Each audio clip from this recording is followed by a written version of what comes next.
Assalamualaikum warahmatullahi wabarakatuh. Perkenalkan, nama saya Falikil Isbah, NIM T 2019-7026. Oke, di sini saya akan menjelaskan tentang kerja dan gaya fluida. Dalam fisika, kita telah pelajari bahwa apabila suatu benda bergerak sejauh d di sepanjang suatu garis, ketika diberikan gaya konstan F yang searah dengan gerak arah benda tersebut, maka kerja yang dilakukan oleh gaya adalah akan memperoleh rumus kerja sama dengan gaya kali jarak, atau W sama dengan F kali D, di mana W ini sama dengan kerja, F sama dengan gaya, dan D sama dengan jarak. Kita sudah mempelajari tentang hal ini waktu di MTS atau MA, dan kalian sudah mengetahui kan rumus gaya. Rumus gaya yaitu, saya akan menulis lagi. Rumus gaya yaitu massa kali percepatan.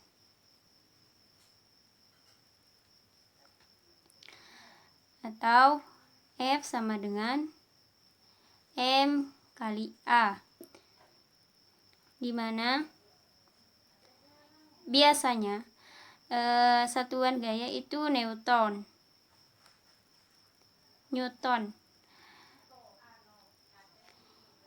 Dan massa ini satuannya kilogram atau gram atau sejenisnya. Terus yang percepatan ini satuannya meter atau sentimeter dan sejenisnya.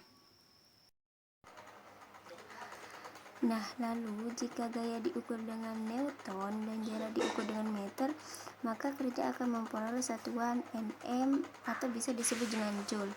Lalu, jika gaya diukur dengan pound dan jarak diukur dengan feet, maka kerja akan memperoleh satuan feet-pound.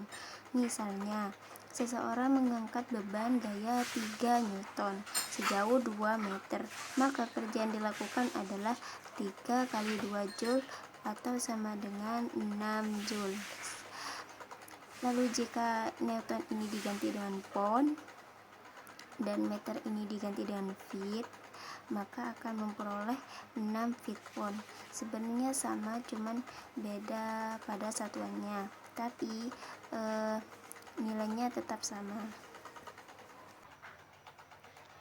Nah, rumus tadi W sama dengan F kali D itu sudah menjadi ketetapan dalam ilmu fisika, dan juga apabila gayanya itu konstan dan tidak berubah-ubah.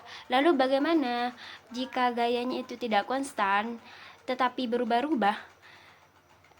Misalnya di buku itu sudah ada, misalkan benda sedang digerakkan di sepanjang sumbu X mulai dari A ke B yang dikenai gaya yang berubah-ubah sebesar Fx di titik X, dengan F adalah fungsi kontinu.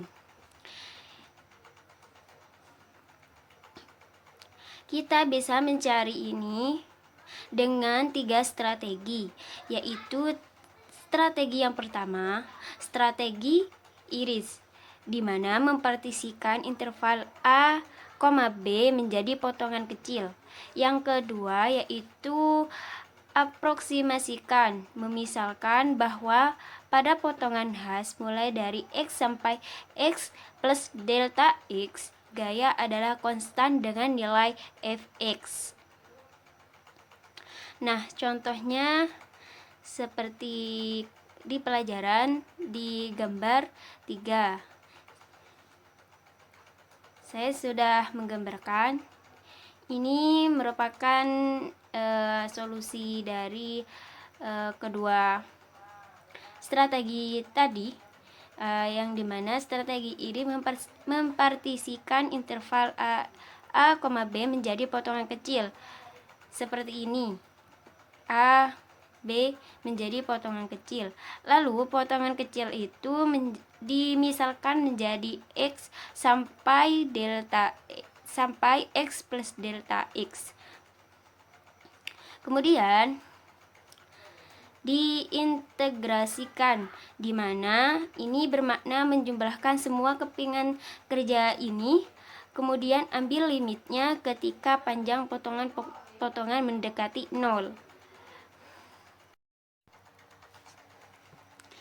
Jadi, jika ada kerja yang dilakukan dalam menggerakkan benda dari A ke B, itu menggunakan rumus W sama dengan limit delta X mendekati 0, sigma I sama dengan 1 sampai N, F XI kali delta X sama dengan integral A sampai B Fx dx, di mana delta W setara dengan Fx kali delta X.